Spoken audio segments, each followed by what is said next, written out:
వాళ్ళ నేడే mega PTM అన్నటువంటి వార్తని హైలైట్ చేశారు. Parent teacher meeting 4.0.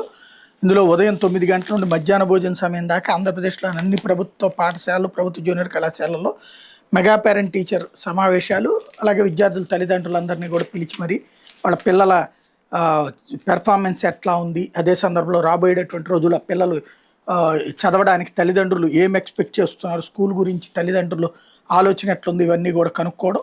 అదే సందర్భంలో తల్లికి వందనానికి సంబంధించి 67,47,190 మంది విద్యార్థుల కోసం 42,70,802 మంది తల్లులు సంరక్షకుల ఖాతాలో 10,120 కోట్ల రూపాయలు వాళ్ళు జమేస్తున్నారు. మరోవైపున ఏదైతే పిల్లలకి సంబంధించినటువంటిది ఎప్పటికప్పుడు వాళ్ళతో టీచర్లతో కూర్చోబెట్టి ఇంటరాక్షన్, స్వయంగా చంద్రబాబు గారు ఇటు లోకేష్ గారు కూర్చొని మాట్లాడడం, ఇదంతా ప్రతిసారి కూడా నడుస్తుంది. మెగా పేరెంట్ టీచర్ మీటింగ్ అన్నటువంటిది నడవబోతోంది. ఇకపోతే రంగంలోకి ప్రధాని నేడు